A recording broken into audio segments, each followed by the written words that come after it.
Welcome to the Nerd Party.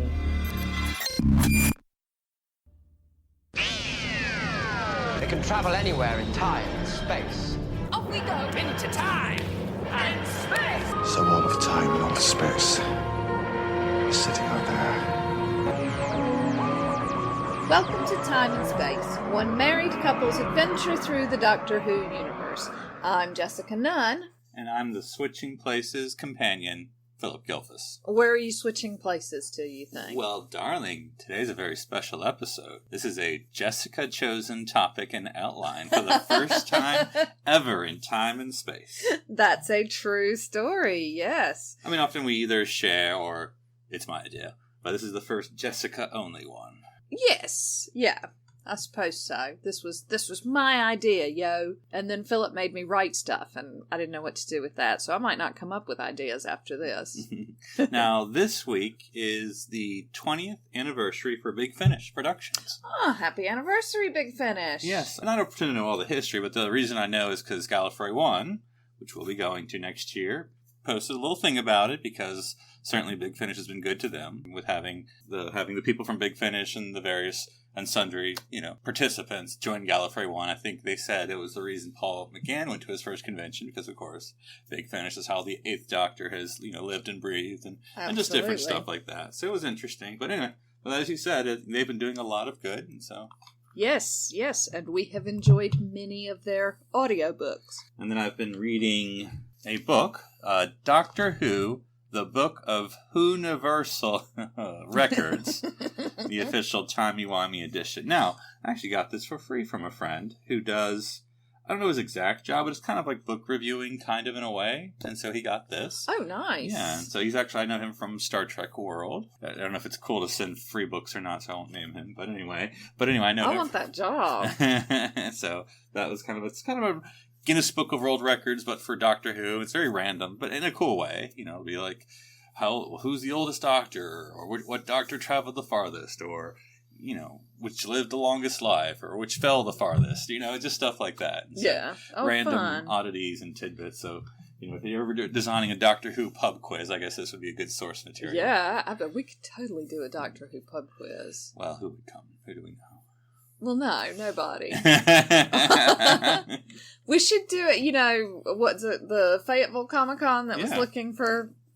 Oh, programming? Programming, yeah. So we could be like, hey, let's do it. And you could do a Star Trek pub quiz. And I noticed that one of the tidbits in the actual book is about a quiz in Australia where Peter Capaldi, Stephen Moffat, and what's his name, Mark Gatiss, if I remember his name correctly, were on a team and finished third. So I thought that was funny. Bless. But I imagine they have a lot of information in their heads. Yeah. So, constantly keeping things juggling. Well, I think Peter would be more casual fan. I mean, I know he was a Doctor Who fan when he was younger. Yes, but as somebody who doesn't write but I think Stephen would have to be, whether he wanted to be or not, is, of course, I mean, he is a big, huge Doctor Who fan, so, I mean, obviously, the question is how much do you know the classic stuff? Obviously, they've written all the news, so they should know it, at least farther well. Yeah. But yeah, so that's funny. Fun. Yeah. We should... I'm thinking of a new episode. Never mind, I don't want to have to write anything else. Could do a whole episode on quiz. Could do. Anyway, so, companions. You are my personal favorite companion, my darling. In all of time and space. In all of time and space. See, we should do that at the end, but because it's your episode, you want to do it in the beginning. Yeah, no, I'm shaking things up. I'm draining the swamp, baby. Let's do this. So, companions are necessary in life, like you, my darling, and absolutely essential in Doctor Who. Over the course of more than 50 years, we've seen more than 50 companions. Some are damsels in need of rescue. Some are the Doctor's conscience. Some are there just to make sure that their girlfriend/wife doesn't run off with some weirdo space dude. But could any of them take the wheel, so to speak, of the TARDIS and run the show themselves? And that's what we're going to talk about today. Yes. So for starters, what constitutes a companion? In your mind? When I was doing some research, people were like, I don't know how many companions there have been, because what do you count somebody who shows up, like those two little kids that showed up when Clara took them to the amusement park. Do they count as companions? Mm-hmm. Does so. the lieutenant count as a companion? Mm-hmm. Yeah, do you have to be in more than one episode? And even then, you've got River Song, you've got Captain Jack. Are they companions? Right. I don't know if this is rhetorical or not. I think no. I think Captain Jack is at least a Ninth Doctor companion. Now you can argue past that, whether he quote unquote grew beyond that. Now River, that's a hard one. Yeah. See. I don't know. That's a hard one. Okay. Because it's almost I think like a status thing. I mean, companion. And this is very rudimentary, so I apologize. This is just me off the top of my head. Lower status than the Doctor, which I think River is almost equal status to the Doctor. Yeah. And so, and then companion statuses can grow as they grow their time in the TARDIS, but they're always below the Doctor and, knowledge, what's going on and all that. But when River can fly the TARDIS better than he can and yes, knows that it's not supposed to make that noise. And has a different timeline and probably can know more than the Doctor does, at least about certain things, because she's lived them and he hasn't. So, what about somebody like me? The girl who plays me. Right. Maisie Williams. Yeah, because she wasn't in the TARDIS that much. She was just more of a encountering the Doctor. Yeah. So is it really a companion if it's just an encountering? Because she was really on her timeline. He just would appear occasionally. Yeah, I don't know. Or just a recurring character like Madame Vastra. Yeah, because would you call the gang their companions? Yeah. A little bit, at least certainly right after he loses Clara. Mm-hmm. And I don't know, because they didn't travel with him in the TARDIS. True. I mean, they may have stepped in it, but, almost like that has to maybe be part of the companion. Like, if you've never been in the TARDIS, can you be a companion? Okay, so your rules are... Now, of course, I think when you look at the 10th Doctor specials, then that rules out almost everyone he met, who people could argue were companions. And I'm forgetting the names. Astrid, was that her name? Kylie Minogue. Oh, yes, yeah. Would you say she's a companion? Yeah, it's tough. I don't know. Because then, or they just sort of would be companions, because they usually died in their specials. But, Yeah, and the girl from Big Brother. Because I was recently seeing an article, I don't know if it was from the Time Ladies or whatever blog I was reading. But yeah, they were talking about Linda with a Y, I think that's who that is. Yes. And anyway, they're talking about potential companions. It was somewhere, but anyway. So, has to travel with him on the TARDIS. That's me. People can disagree. Has to be in at least 2 episodes. I would argue, yeah. Okay. Because there was that, and I can't remember his name, there was that one guy that the 9th Doctor had for 2 episodes. They picked him up, and then he stole technology, future technology. Oh, yeah. I can't remember his name. But yeah, anyway. no, I know who you're talking about, though. Sort of a failed companion, but technically he would fit those criteria. So, yes, companion then? Yeah. Okay. But a failed one. Because it's not often you get failed ones. But. No, but I guess you try something out, and if it doesn't work... Yeah. I sort of wonder if they weren't doing that with me. Mm-hmm. If they were trying her out as a companion, and then Game of Thrones took over or something like that. So, I also think she was, and I forget my little... chaotic, neutral, and whatever good and all that. Oh, yes. But she's definitely on the other side of the spectrum than most companions. Yes, in terms of chaotic and not good. Yeah, whether you want to call her evil or not, she's certainly not good. She's neutral to bad, Yes, yeah. But, there have been... So then what about... No, the one in Romana? the Victoria... Romana. Yes. Mm-hmm. In terms of status, theoretically... Yeah. Comparable in status to River. True. She... I know it's funny when you're talking about 2 regenerations there. Or incarnations. But they're younger, hand quoting for the listeners, than the Doctor. So he's still sort of if not a teacher role, and I don't think he was a teacher role, but more of a mentor maybe. Okay. Well, I don't know. Because Romana 1 could hold her own.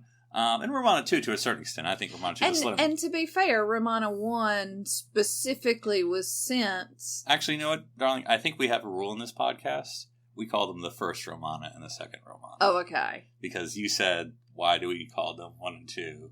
We don't call it the Doctor 1 and Doctor 2. Right. Yeah. No, you're right. You're right. I stand corrected, darling. Mm-hmm. So the first Romana is specifically put there to be a part of his search for these weird cube-shaped things. And this is just a monkey wrench, but in the classic parlance, the term assistant sometimes get used more than companion. Okay. And is there a difference, or is it just a difference with that? Or, yeah. Is Ricky Mickey a companion? I think he got promoted. I don't think he was at first. But I think when, again, traveled in the TARDIS more than one episode. Because when he wasn't in the TARDIS, then no, he was just sort of a, person you met every other episode, but in his own timeline. Right. And then I think when he came on board, much to Rose's chagrin, But they had good times. They had good times. Okay. So we don't know what constitutes a companion. I think to sum it up, yes. If that was TLDR, we don't have any idea. We're just flying by the seat of our pants here. But we'd love to hear what you guys think about what makes a companion and what your rules are in your mind. Is there as the kids say, you have the unpopular opinion about someone who you say is a companion that people say isn't? Yes, yeah. Have you gotten into actual fisticuffs with people about whether or not someone's a companion? That's what I want to know. How sentient do they have to be? Is K9 a companion? Ooh. I mean, he's pretty sentient. And certainly more useful than some of the companions. Yeah, I don't know. So anyway. These are the questions that Phillip and I talk about when we're... Like Handles. Home alone. Handles, the Cyberman head that the 11th Doctor had in his last episode. Was that his companion? Oh, yeah. Oh, like Wilson, the soccer exactly. ball. Yeah, good times. Technically, it was only one episode, so... Maybe not. Yeah. But fun. Okay. We have not gotten any further in our decision-making. So let's move on to which companions, darling, do you think would make a good doctor? Who could have handled this? Now, I have a list. Do you have a list? I have a list in my head. Okay, so how about we do round robin? Okay. So I'll name one and maybe see if you disagree or agree. Okay. So I have 1, 2, 3, 4, 5 games. We don't have to go through all 5. Yeah. Okay. Good, because I don't know if I have that many. Sure. Now, this is the way I thought about it, and I don't know if it was the same way you thought about it. I just thought about companions in and of themselves, but just make them a time lady or lord, however your gender terms are. They're all women. Spoiler alert. And so I didn't think of them like as the Doctor, but just, they're a time lord. Like, I don't know if they would be good Doctor incarnations, Could you have done an offshoot where they're running... Time lords, or his, younger sister. Anyway. So one I thought was Bill. This is why I thought Bill. I know it seems unlikely, but I was trying to think of all the New Who. She was the only one I chose of the New Who companions. Interesting. Because I think she's the one who has the most... I still don't know the right words, so I'll just stumble through this. A different way of looking at things. She asked the question that other companions don't usually ask. It's not, I forget whether, like, she was, I don't think she ever said bigger on the inside. She said smaller on the outside, yeah, didn't exactly. she? She always has a different way to twist it around and a different question to ask that you're like, well, no one's actually asked that one before. Or this is a different way of seeing things. And I don't know if it's just the emphasis on her being one of the younger companions, and the fact that she is has her own diversity, right, than maybe some other companions. But anyway, in and of itself, I just think she has that way of looking at things sometimes that's very different. Okay, and I think that's what makes a good doctor, quote unquote, is coming at things from sort of that fourth dimension, that people aren't seeing straight on. And so I think she's fun in that way. She's compassionate, of course. She's up for anything. She's sort of this might be, whatever. And then goes for it. And so, I think it'd be cool to have a lesbian doctor. So there you go. Okay. I can see that. She's incredibly independent and sort of self-assured. I don't want to say quirky, because I think that's not what I'm saying, though she is that too. She is sort of, she almost has sort of a throwback Ace jacket. Yeah. Not quite as, it's very more subtle, but anyway, still. Yes. Yeah, she is a little bit of an Ace throwback. I can get behind that, and just having the chutzpah, if you will, to borrow a word. great British term. Yes, it is very British, yeah, to make it happen. Okay, fair enough. What's your choice? My choice, which I think is probably a little bit obvious, Clara. Okay. Particularly... Clara who? Yeah, exactly. Particularly because by the end of it, and I've said this many times, it felt like she was running the show anyway. Mm-hmm. And that was one of the reasons they had to separate, was that, they kept driving each other.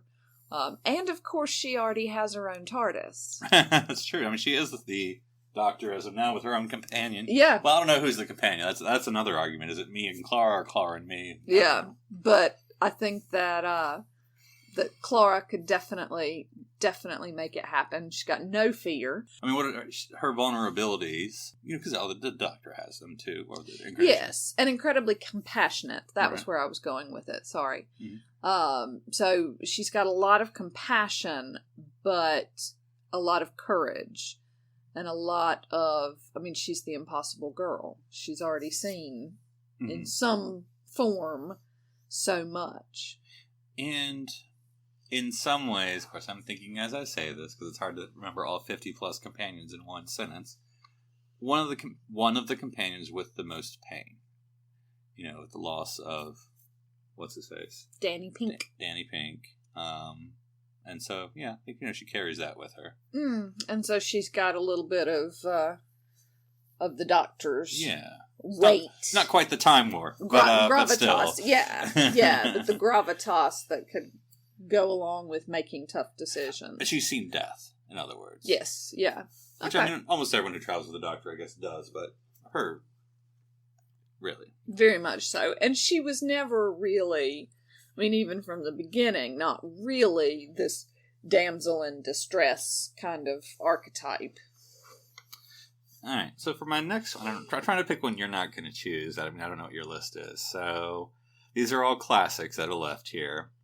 I don't know. I'll go with an unlikely one, because it just struck me. And I was like, you know what? Fine. Barbara. Oh, okay. Yeah, so the first Doctor's companion. I should read her last name. But anyway, Barbara. And... because she's the teacher, that helps, obviously. So is Ian, but, screw him for the moment. Barbara, because I think for instance, you saw when we watched the Aztecs, she has that thing where she's not afraid to be in power. Like, I'll be a god. Yeah, let's do this thing. Let's bring it on. Yeah.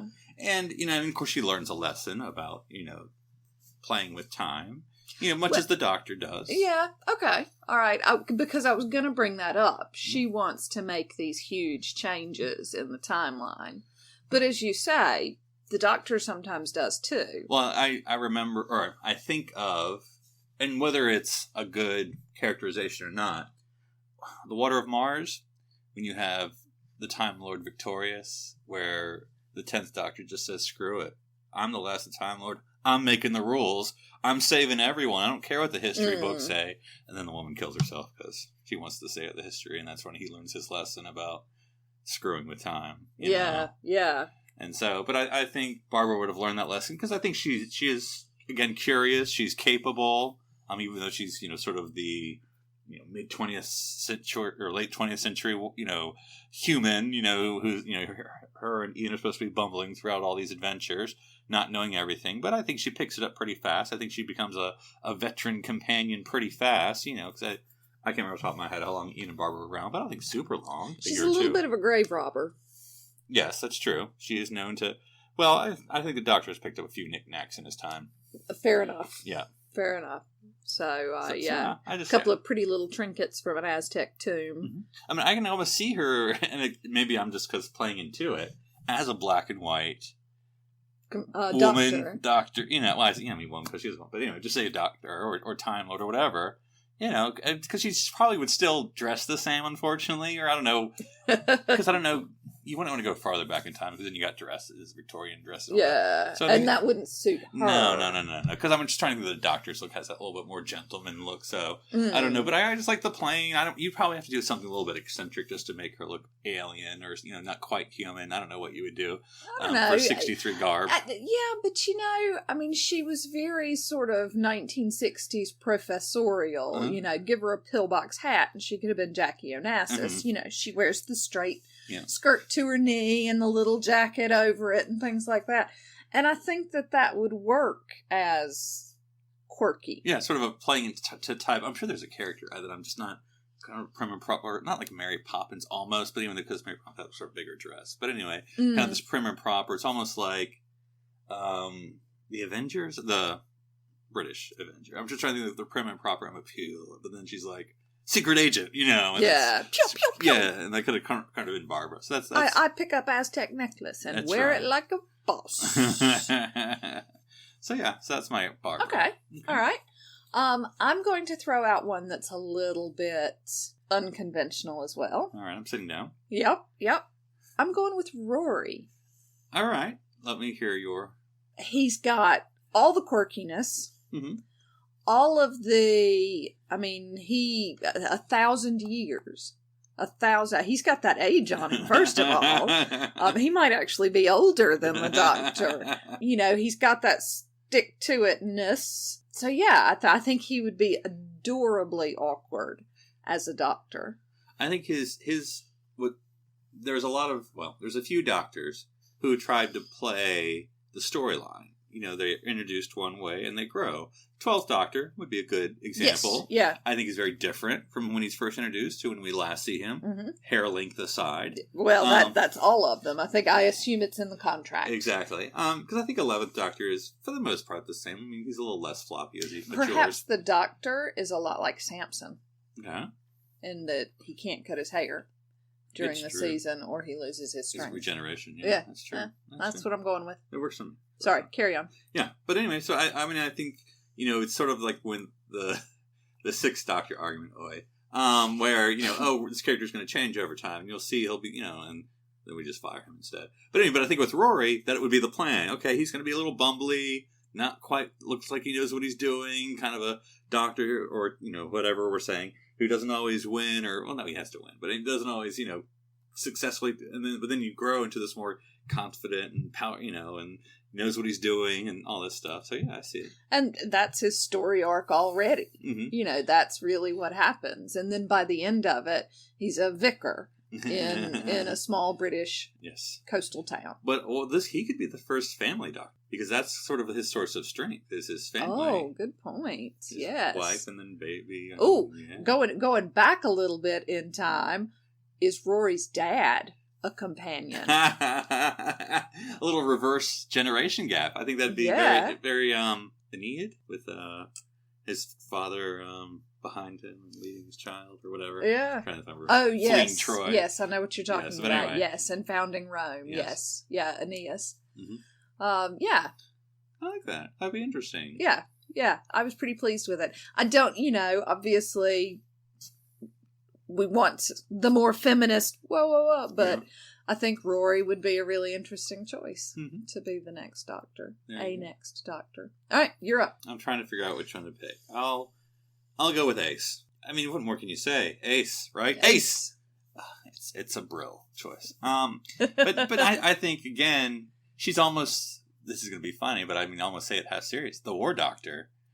She is a warrior. And she is a rock and roll warrior. Yeah. And I think she may be more fun as a earlier Doctor incarnation because she is young, but powerful.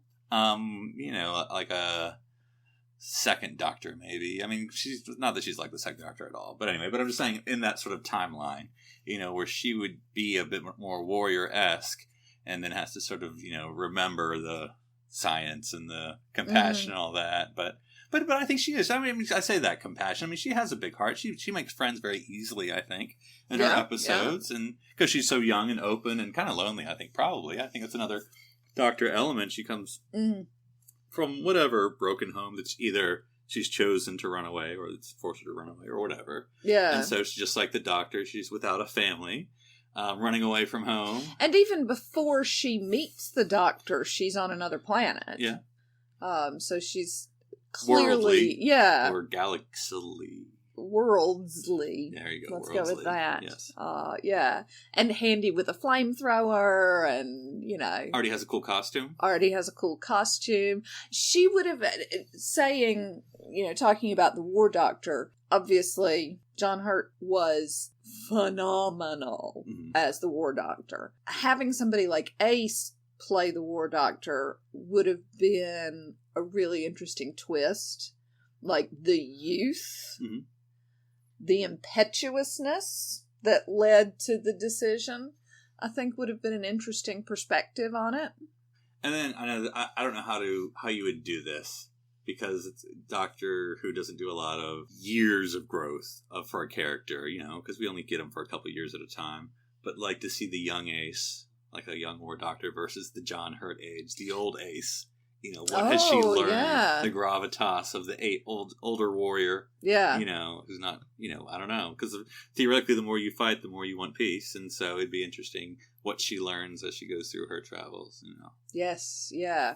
Watching that growth, it would be an interesting arc. As you say, it would, be a short one because you only get them for a few years. But it would be really interesting to watch somebody with that much strength, with that much impetus, impetuousness, see the consequences of things that happen. And we're going to talk a little bit about that idea when we jump into the TARDIS library, but it would be an interesting arc to watch. So, yeah. What's your next pick? All right, and maybe the last pick? Okay. You feel like you've gotten out what you need to get out? No, well, no. You're driving this TARDIS. I am driving this I'm just TARDIS. sitting in the chair. Why do you have the chair so far from the console? Going with a bit of an obvious choice, I think. Martha. Okay. Well, I don't think that's... I don't say this in a bad, but I don't know if that's obvious, but go ahead. She, again, same sort of thing, with more gravitas, but she's a warrior princess as well. She's already... Well, or at least she does literally become the Doctor. That's true. Yeah, then she could be Doctor Who. Which, is always a funny gag, if nothing else. But, she goes out and wanders the earth for a year and fights with the resistance, and we see her over and over. She ends up with UNIT, right? Yeah. And properly fighting the Torchwood too. Yep. So yeah, I think that she would be really interesting, very strong, very firm. I don't know about as compassionate, but again, that would be a good opportunity for her to learn some lessons and show an interesting arc if she starts off as the hard-nosed, fight, finding compassion. Because in some ways she mirrors a 10th, 11th Doctor story, because she starts off, as the medical student who's up for everything, who's, that's why she gets, drafted as companion, because she's quick to see what's going on and quick to help out and all that. But then she evolves from medical student, the healer, the carer, to the warrior. And, just like the 11th Doctor, good man goes to war, when River tells him, the way you're going, what do you think's going to happen? Why? That's the word for them, Doctor, is warrior. That's why they're afraid of you. And so, yeah. And so then watching it, if we pick her up at that moment, then watching her have to find her compassion again, almost do it in reverse, would be interesting. Mm-hmm. So, yeah. So what do you guys think? That's what we want to know. Yeah. Along with your rules for a companion, what companions do you think would make good doctors, and why? Obviously, we've missed some, because Phillip still has 2 on his list. That's right. I won't go into details, but I'll name them. Okay. Sarah Jane. Oh, yeah, obviously. I thought that's what you were going to say when you said obviously. Right. Then you said Martha. And then I know it's not one you know well, but it's one I'm a huge fan of. Huge fan. And that's Nyssa. That's 5th Doctor. Yeah. Very brainy.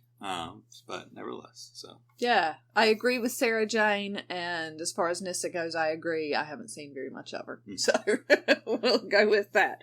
So let us know, where can they tweet us, darling? Well, they can, of course, always tweet the network at Join Nerd Party, and that way we'll be more likely to see it there. But if you want to tweet us individually, I am at NC Public Servant on Twitter. And I am at One Phoenix Theater on Twitter. So. And that's theater with an R-E. We went with the British spelling.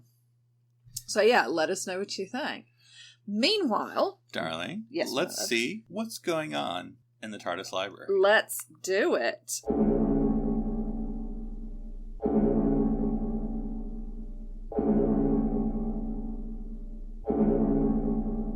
All right, so tell us the episode we watched. Yes, darling, we're going to be talking about The Face of Evil, which first premiered 1st of January, 1977. Happy New Year! My brother was born. And so it's a 4th Doctor story, and the reason we're talking about it is because as we're talking about companions who might make good doctors, I thought we should talk about an introduction of a companion, and that is the 4th Doctor's second companion, Leela. Leela. So what'd you think of this warrior princess?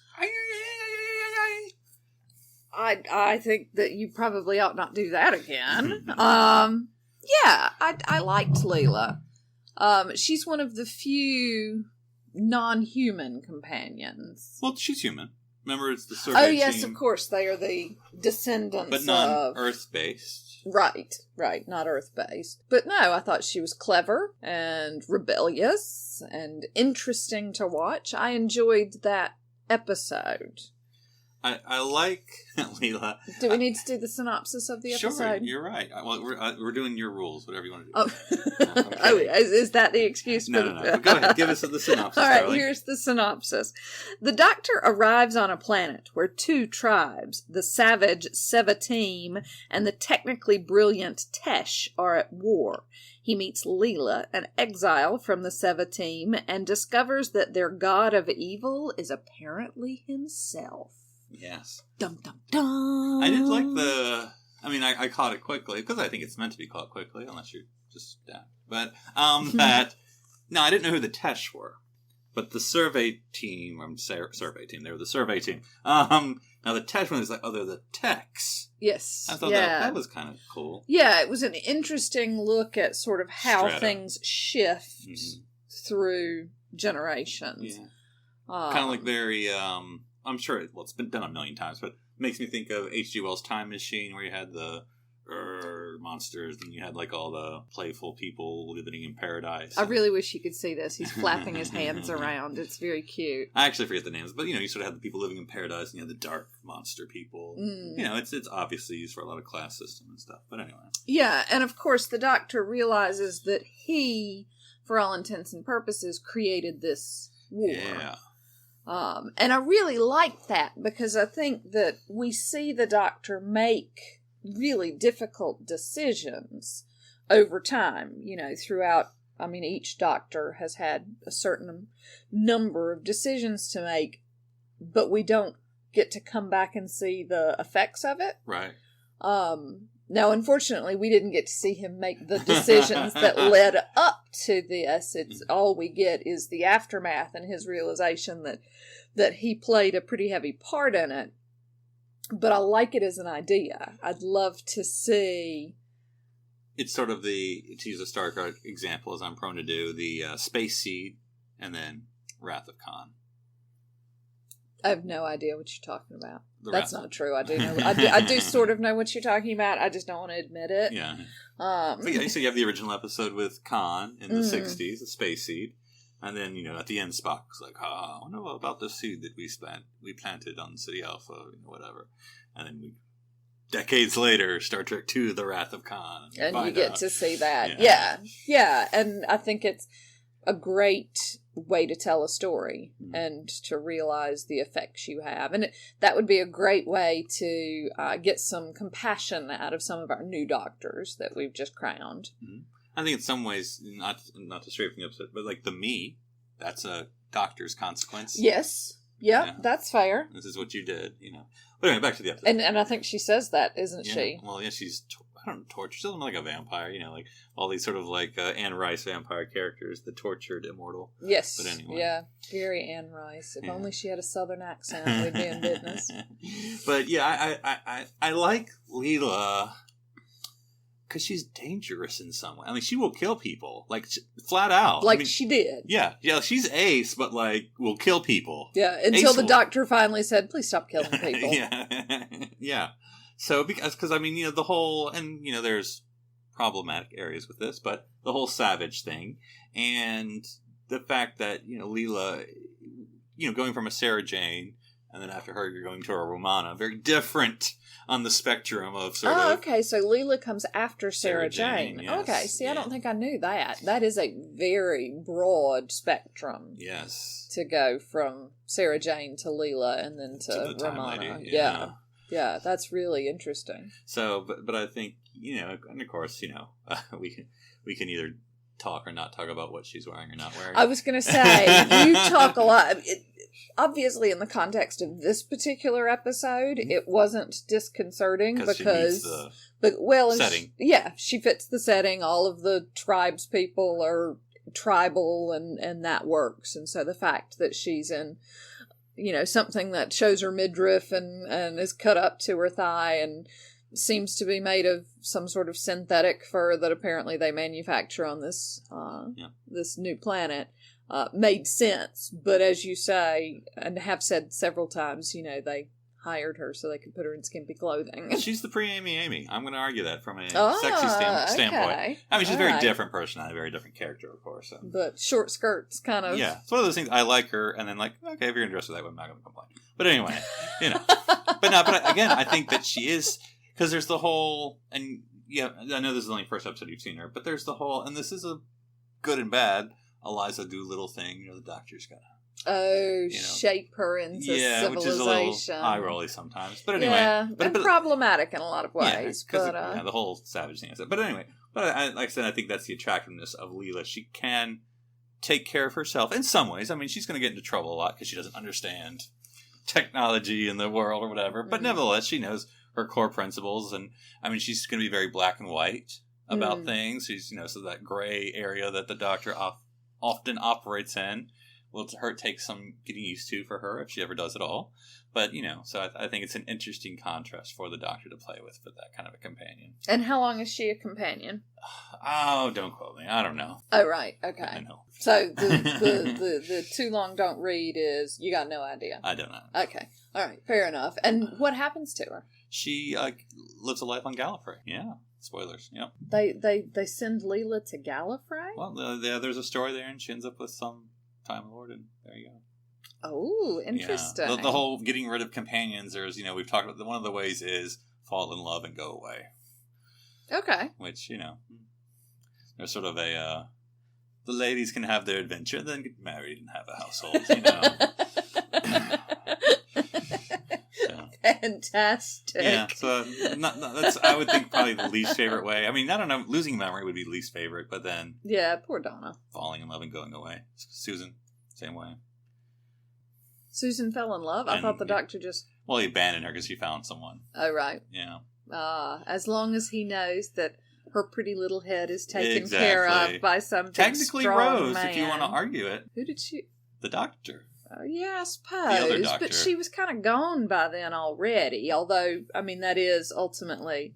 Yeah, I guess the last time we see her, she's romping around with Dr. Donna. Yeah. And that was weird. Yeah. I mean, that just whole thing was weird. But, I mean, even the ones who don't start off that way. Of course, Martha, we find out later, is happily married to Ricky Mickey. Mm-hmm. Which she is in real life, so great, good for her, but we don't have to marry him off. That's right. And actually, we see Donna's wedding, don't we? Yeah. Though that's losing memory, so that doesn't count. No, I know, but, I mean, technically Amy fell in love and left, but that was sort of that was a really long goodbye, though. Really long goodbye. Sarah Jane, on the other hand, does not. She gets abandoned. Kicked out. But... Yeah. Even when we see her later on, All the women independent. Throw your hands up in the air, Sarah Jane. We need to start watching Sarah Jane now. Oh, yeah, we do need to go back to that. Yeah. Right. Okay, so we've gone totally off piste, as we have a tendency to do, I'm afraid. So I think that wraps up all the things we want to say about companions, and we shall never speak of them again. When do they come up? I know, right? There's no reason to. So what are we going to talk about next week, my love? Well, we've alluded to it a little bit, but we're going to kind of spotlight it a little bit. I'm going to talk about the Doctor's biggest decisions that he's had to make. Moral dilemmas. You know, often almost every story has something, but we want to talk about the big ones. The ones where, whether it's the fate of the planet Earth or the universe or whatever, and how, you know, what are our sort of favorite ones or not favorite ones, and what did that reveal about the Doctor? Sounds like fun. Mm-hmm. I'm going to have to do a lot of thinking about this one. That's right. You know I hate to think, darling. That's not true, darling. All right, so look for that next week. In the meantime, my darling, you are the most perfect companion for this particular independent Doctor. Aw, you make a companion.